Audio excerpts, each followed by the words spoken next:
পরনির্ভরতা থেকে যত দ্রুত সম্ভব বের হওয়ার তাগিদ প্রধান উপদেষ্টার।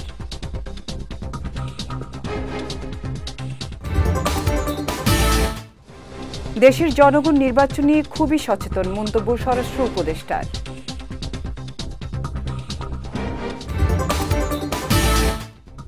এবং গুমের মামলায় শেখ হাসিনা সহ ৩০ জনের বিরুদ্ধে গ্রেফতারি পরোয়ানা।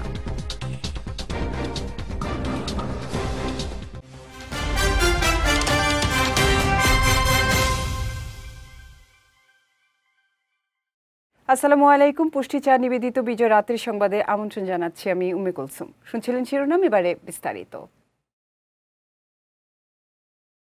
পরনির্ভরতা থেকে যত দ্রুত সম্ভব বের হওয়ার তাগিদ দিয়েছেন প্রধান উপদেষ্টা ডক্টর মোহাম্মদ ইউনূস। সকালে রাজধানী তেজগাঁওয়ে প্রধান উপদেষ্টার কার্যালয়ে এলডিসি থেকে উত্তরণ সংক্রান্ত আলোচনা সভায় তিনি এ তাগিদ দেন। বলেন, জাতিকে দাসত্ব থেকে মুক্ত করতে হবে, দেশকে এগিয়ে নিতে তারুণ্যের শক্তি কাজে লাগাতে হবে। সভা শেষে দুপুরে রাজধানীর ফরেন সার্ভিস একাডেমিতে এক ব্রিফিংয়ে প্রধান উপদেষ্টার প্রেস সচিব শফিকুল আলম বিস্তারিত জানান। প্রেস সচিব জানান, ওয়ার্ল্ড ফুডের গ্লোবাল মিটিংয়ে যোগ দিতে ১২ তারিখ রোম সফরে যাবেন প্রধান উপদেষ্টা। সেখানে ৯টি লিজিং কোম্পানি বাতিল করা হবে। তিনি আরও জানান, মুক্ত বাণিজ্য চুক্তি নিয়ে জাপান, সিঙ্গাপুর, মালয়েশিয়া, দক্ষিণ কোরিয়া সহ বেশ কিছু দেশের সঙ্গে আলোচনা হচ্ছে। এমনকি আইসিটি ও কৃত্রিম বুদ্ধিমত্তা নিয়ে যারা কাজ করছে তাদের প্রণোদনা বাড়ানোর সিদ্ধান্ত হয়েছে বলে জানান প্রেস সচিব শফিকুল আলম। চিফ অ্যাডভাইজার ১২ তারিখে রোমে যাচ্ছেন, রোমে সফরে যাচ্ছেন। সেখানে রোমে ওয়ার্ল্ড ফুড ফোরামের একটা গ্লোবাল মিটিং আছে, এখানে উনি ইনভাইটেড। সেখানে উনি ওদের মিটিংগুলো থাকবেন এবং সেখানে উনি বক্তব্য দিবেন। এছাড়া উনি এই মিটিংয়ের সাইড লাইনে অনেক হাই প্রোফাইল ব্যক্তির সাথে ওনার মিটিং হবে। আজকে হচ্ছে যে আমরা স্মুথ যে ট্রানজিশন, এই ট্রানজিশনের বিষয়ে এই আমাদের রেডিনেসটা কতটুকু, আমরা কি করছি এই বিভিন্ন যে সেক্টরে, ফার্মাসিউটিক্যাল বলেন, কৃষি বলেন, অন্যান্য সমস্ত সেক্টরে কি পরিমাণ কাজ হচ্ছে, আমরা সেক্টরে এই পুরোগুলোকে অ্যাসেস করা, কি কতদূর আমরা আমাদের সক্ষমতা তৈরি করছি, সেগুলো নিয়ে আজকে মিটিংটা ছিল। দেশের জনগণ নির্বাচন নিয়ে খুবই সচেতন বলে মন্তব্য করেছেন স্বরাষ্ট্র উপদেষ্টা মোহাম্মদ জাহাঙ্গীর আলম চৌধুরী। বিকেলে রাজধানীর ডিএমপি হেডকোয়ার্টারে আয়োজিত এক অনুষ্ঠানে তিনি এ মন্তব্য করেন। বলেন, আসন্ন নির্বাচন সুষ্ঠুভাবে সম্পন্ন করতে হলে নির্বাচন কমিশন, প্রশাসন ও রাজনৈতিক দলগুলোর সহযোগিতা প্রয়োজন। এ সময় আওয়ামী লীগের ঝটিকা মিছিল থেকে নেতাকর্মীদের গ্রেফতারের পর ঝটিকা মিছিলের সংখ্যা কমে এসেছে বলেও দাবি করেন স্বরাষ্ট্র উপদেষ্টা। কিন্তু ঝটিকা মিছিলের কিন্তু সংখ্যা কিন্তু কমছে। আপনারা জানেন, একবার অনেক 244 জন যে সময় আমরা একবারে ধরলাম হাতে নাতে, সেই সময় কিন্তু এরপরে কিন্তু সংখ্যাটা অনেক কমে আসছে। তা আপনাদের এরকমভাবে যদি আপনারা সাহায্য এবং সহযোগিতা করেন তবে এইগুলি আরও কমে যাবে, এক সময় দেখবেন আস্তে আস্তে এলিমিনেট হয়ে যাবে। আর অপরাধের সংখ্যাও কমছে। আর একটা হলো যে ইলেকশন মুডে সবাই চলে আসবে। ফেব্রুয়ারিতে নির্বাচন নিয়ে প্রশ্ন তোলার অবকাশ নেই বলে জানিয়েছেন পরিবেশ ও জলবায়ু পরিবর্তন উপদেষ্টা সৈয়দা রিজওয়ানা হাসান। আজ সচিবালয়ে সাংবাদিকদের প্রশ্নের জবাবে তিনি এ কথা জানান। উপদেষ্টা বলেন, সংস্কার ও বিচার নিজস্ব গতিতে চলছে। নির্বাচন কমিশনকে সরকার সব ধরনের সহযোগিতা করছে উল্লেখ করে রিজওয়ানা আরও বলেন, নির্বাচনে কোনো রাজনৈতিক দলের অংশগ্রহণ করা না করা বিষয়টি আইনগত।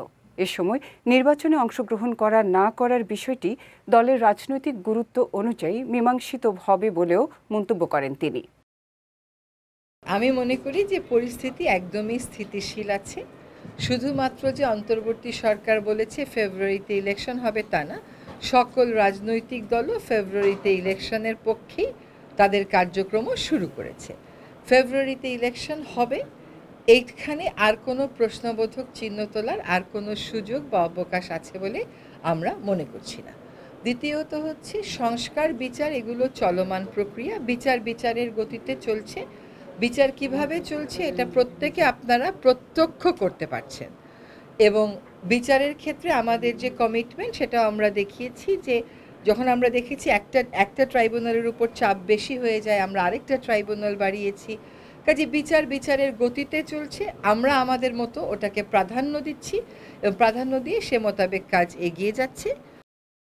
আওয়ামী লীগ আমলে টিএফআইও জেআইসি সেলে গুমের অভিযোগে 2 মামলায় শেখ হাসিনা ও তারিক সিদ্দিক সহ 30 জনের বিরুদ্ধে আনুষ্ঠানিক অভিযোগ আমলে নিয়েছেন আন্তর্জাতিক অপরাধ ট্রাইব্যুনাল। একই সঙ্গে আসামিদের বিরুদ্ধে গ্রেফতারি পরোয়ানা জারি করা হয়েছে। সকালে ট্রাইব্যুনাল 1-এর চেয়ারম্যান বিচারপতি মোহাম্মদ গোলাম মর্তুজা মজুমদারের নেতৃত্বাধীন 3 সদস্যের বিচারিক প্যানেল এ গ্রেফতারি পরোয়ানা জারি করে। টিএফআই সেলের গুমের মামলায় শেখ হাসিনা ও তার নিরাপত্তা উপদেষ্টা তারিক আহমেদ সিদ্দিক সহ 17 জনকে আসামি করা হয়েছে। একই অভিযোগে জেআইসিতে গুমের মামলাতেও শেখ হাসিনা ও তারিক সিদ্দিক সহ 13 জনকে আসামি করা হয়েছে। 2টি মামলায় 30 আসামির বিরুদ্ধে 5টি পৃথক অভিযোগ আনা হয়েছে। গুমের মামলার আনুষ্ঠানিক অভিযোগ দাখিলের দিনে ট্রাইব্যুনালে ভুক্তভোগী পরিবারের সদস্যরা উপস্থিত ছিলেন। সাবেক প্রধানমন্ত্রী শেখ হাসিনা, সাবেক স্বরাষ্ট্রমন্ত্রী আসাদুজ্জামান খান কামাল, প্রধানমন্ত্রীর সাবেক নিরাপত্তা উপদেষ্টা তারিক আহমেদ সিদ্দিকী সহ র্যাপিড অ্যাকশন ব্যাটালিয়ন এবং ডিজিএফআইয়ের বিভিন্ন পর্যায়ের বেশ কিছু অফিসার যারা আসামি হিসেবে আছেন তাদেরকে আমরা অন্তর্ভুক্ত করেছি। আমরা এটার মাধ্যমে একটা স্পষ্ট বার্তা দিতে চাই যে অপরাধ যারা করবেন, যারা আইনকে নিজের হাতে তুলে নেবেন, অপরাধীকে অবশ্যই বিচারের মুখোমুখি হতে হবে। এটা ন্যায় বিচারের দাবি, এটা সভ্যতার মূল কথা। অপরাধীর বিচার করার সময় কখনোই দেখা হয় না অপরাধী কত উঁচু স্তরের, কত ক্ষমতাশালী অথবা অপরাধী কোন ব্যক্তি। আমরা যেমন এখানে আসামি করেছি সাবেক প্রধানমন্ত্রীকে, সাবেক আইজিপিকে, স্বরাষ্ট্রমন্ত্রীকে, ক্যাবিনেটের সদস্যদেরকে, তেমনি বিভিন্ন বাহিনীতে যারা দায়িত্ব পালন করতে গিয়ে জনগণের আস্থা, জনগণের বেতন নিয়ে ইউনিফর্ম পরে রাষ্ট্র, সংবিধান এবং আইনের বিরুদ্ধে অবস্থান গ্রহণ করেছিলেন, অপরাধ করেছিলেন, তাদের এই অপরাধের দায় কেবলমাত্র এই ব্যক্তিদেরই। তাদের অপরাধের দায় রাষ্ট্র, সমাজ, প্রতিষ্ঠান, তাদের অর্গানাইজেশন বহন করবে না। বাংলাদেশে আগামী জাতীয় নির্বাচন অবাধ, সুষ্ঠু ও নিরপেক্ষ দেখতে চায় ইউরোপীয় ইউনিয়ন। এ লক্ষ্যে নির্বাচন পর্যবেক্ষক পাঠাবে ইইউ। সকালে গুলশানে বিএনপি চেয়ারপারসনের কার্যালয়ে দলটির মহাসচিব মির্জা ফখরুল ইসলাম আলমগীরের সঙ্গে বৈঠকে কথা জানান বাংলাদেশে ইউরোপীয় ইউনিয়নের রাষ্ট্রদূত মাইকেল মিলার। বিএনপির নীতি নির্ধারকদের সঙ্গে বৈঠকে বাংলাদেশের সবশেষ রাজনৈতিক পরিস্থিতি, জাতীয় নির্বাচন সংস্কার ও ইইউর সঙ্গে ব্যবসা বাণিজ্য সহ নানা বিষয়ে আলোচনা হয়। বৈঠক শেষে সংবাদ সম্মেলনে বিএনপির স্থায়ী কমিটির সদস্য আমির খসরু মাহমুদ চৌধুরী জানান, জনগণের ম্যান্ডেট ছাড়া পিআর পদ্ধতির প্রবর্তন ও সংবিধান সংশোধনের সুযোগ নেই। যেসব দল এই দাবি তুলেছে তাদেরকে নির্বাচনী ইশতেহার দিয়ে জনগণের কাছে যাওয়ার পরামর্শ দেন তিনি। আমির খসরু বলেন, জাতীয় নির্বাচন আয়োজনে সরকারের নানা পদক্ষেপের বিষয়ে এখন থেকেই নির্বাচন কমিশনকে হস্তক্ষেপ করতে হবে। বাংলাদেশের এমনিতে ইলেকট্রাল প্রসেসের মধ্যে ইইউর একটা সবসময় একটা কন্ট্রিবিউশন থাকে, সেটা এবারও আছে এবং তারা আগ্রহ করে অপেক্ষা করছে ইলেকশনটা সুষ্ঠুভাবে সম্পাদন যাতে হয় এবং ইলেকট্রাল প্রসেসের মধ্যে যাতে স্বচ্ছতা থাকে, গ্রহণযোগ্যতা থাকে, তারা আশা করছে সেটা হবে। যে নির্বাচন যেহেতু আমাদের সামনে চলে আসছে, সুতরাং আমরা 3 মাসের জন্য অপেক্ষা না করে 3 মাসের আগে সমস্ত দায়িত্ব নির্বাচন কমিশনের নিয়ন্ত্রণে যেটা থাকে, সেটা যে সিদ্ধান্তগুলো নির্বাচনকে প্রভাবিত করতে পারে, নির্বাচনকে নিয়ে জড়িত, সেই বিষয়গুলো এখন থেকে নির্বাচন কমিশনের অবগত থাকা উচিত। জামায়াতে ইসলামীর আমির ডাক্তার শফিকুর রহমানের সঙ্গে সৌজন্য সাক্ষাৎ করেছেন ঢাকায় নিযুক্ত ইতালির রাষ্ট্রদূত অ্যান্তোনিও আলেসান্দ্রো। সকালে রাজধানীর বসুন্ধরায় জামায়াত আমিরের কার্যালয়ে এ বৈঠক অনুষ্ঠিত হয়। এ সময় রাষ্ট্রদূত ডাক্তার শফিকুর রহমানের স্বাস্থ্যের খোঁজ খবর নেন এবং তার দ্রুত ও পূর্ণ সুস্থতা কামনা করেন। বৈঠকে বাংলাদেশের সার্বিক পরিস্থিতি, বাংলাদেশ ইতালি সম্পর্ক, বিশেষ করে আগামী জাতীয় নির্বাচন, গণতন্ত্রের বিকাশ ও টেকসইকরণ, বিনিয়োগ, অর্থনৈতিক ও কূটনৈতিক বিষয় নিয়ে গঠনমূলক আলোচনা করেন তারা। এ সময় উভয় পক্ষই ভবিষ্যতে 2 দেশের মধ্যে উন্নয়ন, অগ্রগতি ও পারস্পরিক সম্পর্ক আরও জোরদার হবে বলে আশাবাদ ব্যক্ত করেন। বৈঠকে রাষ্ট্রদূতের সঙ্গে deputy head of mission Federico Zamparelli আর জামায়াতের আমিরের সঙ্গে ছিলেন দলটির সেক্রেটারি জেনারেল অধ্যাপক মিয়া গোলাম পরোয়ার এবং সহকারী সেক্রেটারি জেনারেল এহসানুল মাহবুব জুবায়ের। এবার পুষ্টি চিনি গুঁড়া চাল নিবেদিত জেলা সংবাদ।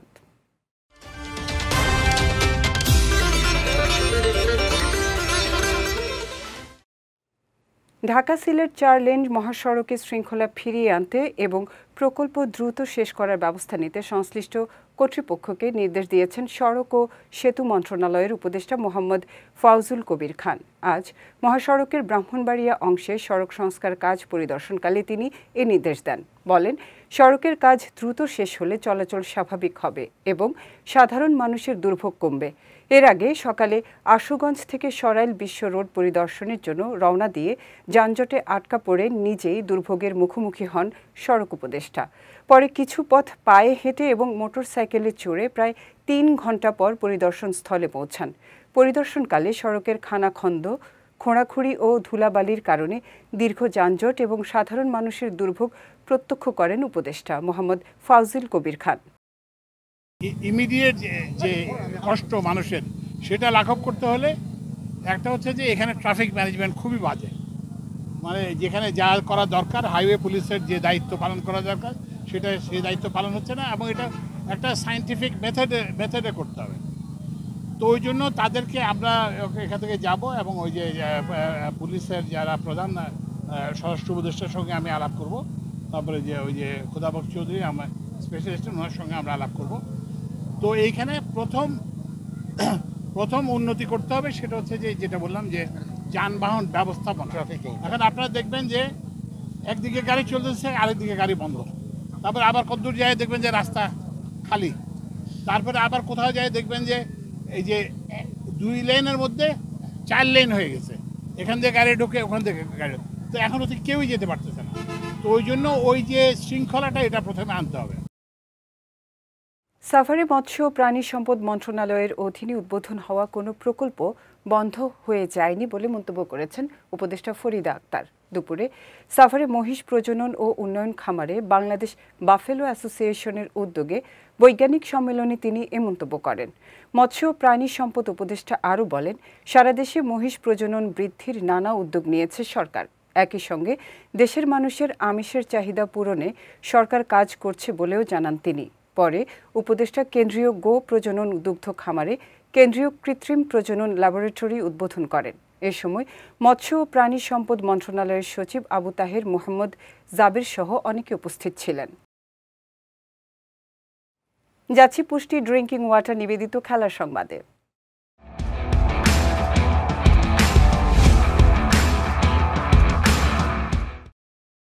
আগামী নভেম্বরে বাংলাদেশ সফরের জন্য টেস্ট ও টি-20 দল ঘোষণা করেছে আয়ারল্যান্ড। আগামী 11 নভেম্বর সিলেট টেস্ট দিয়ে শুরু হবে সিরিজ, যেখানে আয়ারল্যান্ডের হয়ে অভিষেকের অপেক্ষায় থাকা 5 cricketer Carmichael, Doheny, Neil Liam McCarthy ও গ্যাভিন হয়ে দলে জায়গা পেয়েছেন। টেস্টে নেতৃত্ব দিবেন অ্যান্ড্রুর বালবার্নি। অন্যদিকে টি-20 দলে ফিরেছেন ইনজুরিতে থাকা মার্ক অ্যাডায়ার ও জশ লিটল। স্টার্লিংয়ের নেতৃত্বে টি-20 স্কোয়াডে আছেন টিম টেক্টরও। 19 নভেম্বর মিরপুরে দ্বিতীয় টেস্ট, এরপর চট্টগ্রামে 27 ও 29 নভেম্বর হবে 2টি টি-20। সিরিজের শেষ টি-20 ম্যাচটি অনুষ্ঠিত হবে 2 ডিসেম্বর ঢাকায়। বাংলাদেশ সফরে সব মিলিয়ে 2 টেস্ট ও 3টি টি-20 খেলবে আয়ারল্যান্ড।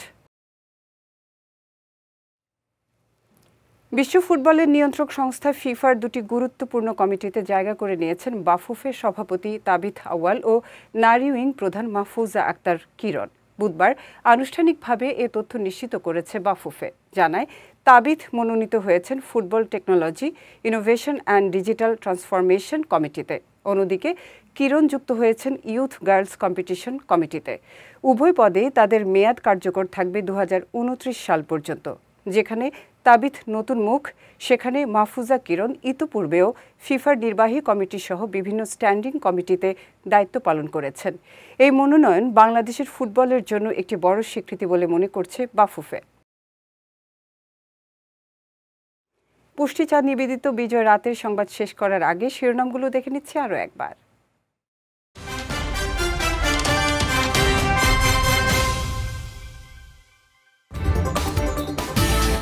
পরনির্ভরতা থেকে যত দ্রুত সম্ভব বের হওয়ার তাগিদ প্রধান উপদেষ্টার।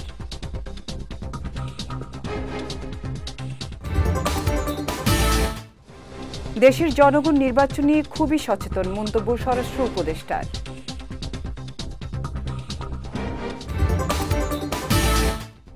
এবং গুমের মামলায় শেখ হাসিনা সহ ৩০ জনের বিরুদ্ধে গ্রেফতারি পরোয়ানা।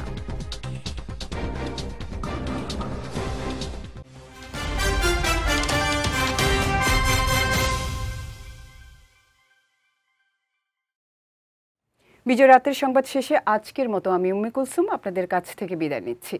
আগামীকাল একই সময়ে নতুন সব খবর দেখতে চোখ রাখুন বিজয় টিভিতে। এছাড়াও আজকের বিজয় রাতের সংবাদের ভিডিও দেখতে পারেন আমাদের ইউটিউব এবং ফেসবুক পেজে। আমাদের ইউটিউব হলো youtube.com/bijaytvofficial এবং আমাদের ফেসবুক পেজ হলো facebook.com/bijaytvlimited। এতক্ষণ সঙ্গে থাকার জন্য ধন্যবাদ সবাইকে।